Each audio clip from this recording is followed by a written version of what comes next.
సంచలనాత్మకమైన వ్యక్తి.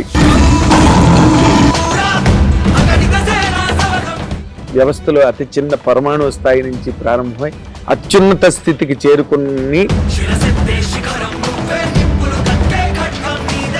ఎప్పటికప్పుడు తను అత్యంత వినూత్నంగా తాజాగా ప్రజెంట్ చేసుకునే ఈ వ్యక్తి పేరు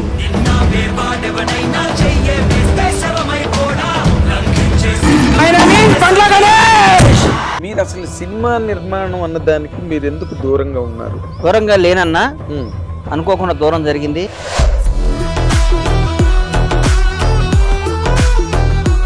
సినిమా ఇండస్ట్రీలో మీరు ఆల్రెడీ ఒక స్లాట్ లేదు పవన్ కళ్యాణ్ కొద్దిగా సినిమా తీస్తే ఏందంటే అది ఎంతమంది కలవ కదా సినిమా ఇండస్ట్రీలో. పవన్ కళ్యాణ్ అని ఆయన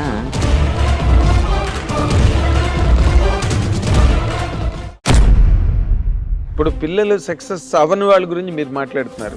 సక్సెస్ అయిన వాళ్ళు ఒక రామ్ చరణ్ గారు, ఒక జూనియర్ ఎన్టీఆర్ గారు, ఒక మహేష్ బాబు, అదృష్టం. చంద్రబాబు నాయుడు గారిని అరెస్ట్ చేసి నా కడుపు రగిలిపోయింది. అంటే అధికారం ఇంత ఇట్లా మాట్లాడిస్తుందా? అధికారం ప్రజాస్వామ్యం, జనం గెలిపించిన వీళ్ళు మేమే రాజులో ఉన్న ఫీలింగ్ ఇస్తారు. వాడు ఓడిపోయినాడిని, కష్టాల్లో ఉన్నాళ్ళని నువ్వు ఎదవ్వి, నువ్వు దొంగవి, నువ్వు అది ఇది, వాడు పవర్ లేనప్పుడు పవర్ తీసేసిన పావుని ఏ అంటే ఎట్లా? నల్లమ్మల అడవిలో కింకోపురం తీసుకొచ్చి దన్నాను.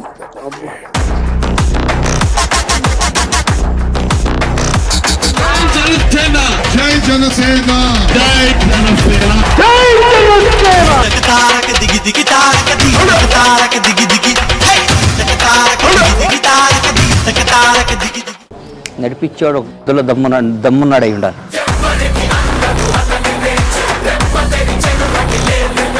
పవన్ కళ్యాణ్ గారు నాకు ఇక అంతకంటే అల్టిమేట్ ఇవ్వలేడు.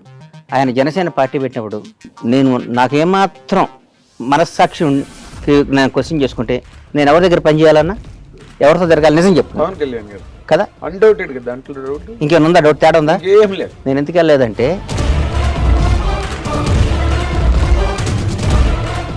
పవన్ కళ్యాణ్ గారితో పాటు హీరోలుగా వచ్చిన వాళ్ళు, రేవంత్ రెడ్డి గారితో పాటు రాజకీయాల్లోకి వచ్చిన వాళ్ళు, చంద్రబాబు నాయుడు సమకాలికులు, ఆయనతో పాటు ఎంతమంది వచ్చారు, ఎంతమంది ఉన్నారు? ఎవరయ్యారు? పవన్ కళ్యాణ్ అయ్యాడు. చిరంజీవి గారు తమ్ముడు అయ్యాడంటే ఎట్లా?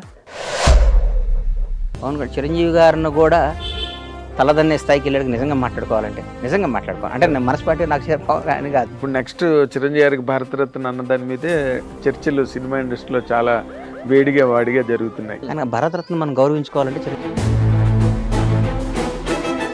వాళ్ళ ఫ్యామిలీ మిస్సెస్ కానీ వాళ్ళ బ్రదర్స్ బయట అనుకుంటారు దోసుకు తింటున్నారు ఊరికే. ఇప్పుడు అందరం ద్రాక్ష పండు పొలనా కదన్నా, న్యాయం చరిత్రే చెప్పారు కదన్నా, చరిత్రలోనే ఉంది కదా, అందరం ద్రాక్ష పండు పొలనా, ఆడు మంచోడు కాదు.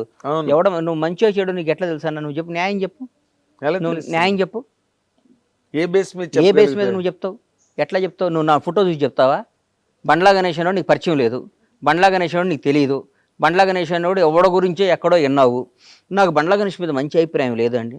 వాడికో, వాడి తాతకో, వాడి జేజమ్మకో, వాడి అమ్మకో, వాడి అక్కకో, వాడి భార్య పిల్లకో ఒక 10 పైసలు అన్యాయం చేసినట్టు కానీ, 10 పైసలు వాడికి నష్టం చేసినట్టు కానీ, ఒక చిన్న వాడి దగ్గర ఒక మంచినీళ్ళు తాగినట్టు కానీ నిరూపించు, వాడితో మాట్లాడినట్టు కానీ. నేను చెప్తున్నా ఉదాహరణ, మన ఊరికి తెలియకుండా పేపర్లో చూసి అభిప్రాయం చెప్పడం ఈజీ అన్న. పెట్టుబడే ఉంది. ఆయన నాగేంద్ర కుమారు ఆడు పెద్ద ఎదవండి అంటారు. నీ గురించి నాకు తెలుసు. What are you? I know last 30 years. మాట్లాడటం ఏముందన్న? పెట్టుబడి దానికి డబ్బు పెట్టి కొనాలి కార్డు. నువ్వు పెద్ద బూత్ తిట్టాలంటే 1000 రూపాయలు పెట్టి కొనాలి. ఇంకా భయంకరమైన బూత్ తిట్టాలంటే 1,00,000 రూపాయలు పెట్టి టోకెన్ కొనాలి అని రూల్ పెట్టమను. ఎప్పుడు ఎవరిని తిట్టడు, ఒక టోకెన్ పెట్టమనన్నా. నీకు అర్థం కాలేదా? వాడిని అతి భయంకరమైన తల్లిదండ్రులు తిట్టాలంటే 1,00,000 రూపాయలు పెట్టి టోకెన్ కొనాలి, రీఛార్జ్ చేయాలి.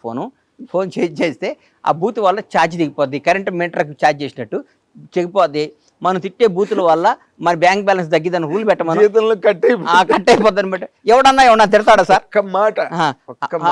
ఎవడన్నా పొగిడితేనే బ్యాంక్ బ్యాలెన్స్ పెరుగుతుంది, ఎవడన్నా తిట్టినా బ్యాంక్ బ్యాలెన్స్ తగ్గిపోద్ది అంటే ప్రతి ఒక్కడు. నాగేంద్ర కుమార్ గారు సాక్షాత్తు శ్రీరామచంద్రుడు వంశంలో పుట్టారండి. ఆయన నడక రాముడి కన్నా సీతాదేవిని డౌట్లో పడి మళ్ళా మళ్ళీ అరణ్యవాసం పంపించాడు కదా సీతాదేవిని శంకించి నాగేంద్ర కుమార్ అంతకంటే గొప్పాడండి అంటారు. బ్యాంక్ బ్యాలెన్స్ పెరగటం కోసం పెరుగుతుంటుంది ఇక్కడ. ప్రపంచాన్ని శాసిస్తుంది డబ్బు అన్న నాగేంద్ర గుర్తుపెట్టుకో. ఇవన్నీ ఊరికే టైం పాస్ నా కొడుకులు అందరూ పెట్టుబడి లేదు కాబట్టి. ఇందాక మాట మాత్రం సూపర్. నువ్వు చిన్న బూత్ తిట్టాలంటే 10,000, పెద్ద బూత్ తిట్టాలంటే ₹1,00,000, అందరినీ కలిపి తిట్టాలంటే 10 లక్షలు ఛార్జ్ అని పెడితే అసలు ఈ బూతులే మర్చిపోతారు. బూతులు మర్చిపోవడం కాదు అసలు అంతా మనది ఒక అద్భుతమైన దేశం. స్వామి బాగున్నారా, మీరు ఎంత మంచివాళ్ళు అండి అని వెళ్ళి పక్కన చెక్ చేసుకుంటాడు నేను బ్యాలెన్స్ పెరిగిందా అని. అటు ఇన్నర్ వాయిస్ బయటకు ఎందుకు వస్తాడు?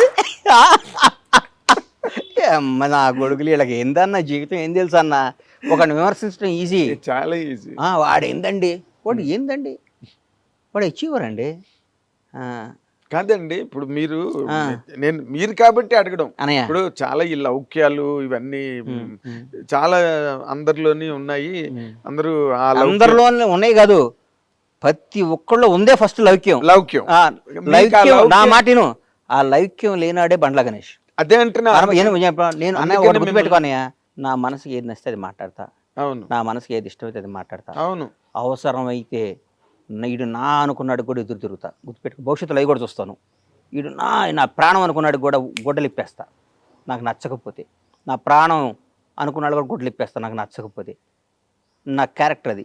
అంతేగాని మనసులో ఒకటి పెట్టుకొని కడుపులో ఒకటి పెట్టుకొని నా ప్రాణం పోయినా చేయను. నేను ఎట్లయినా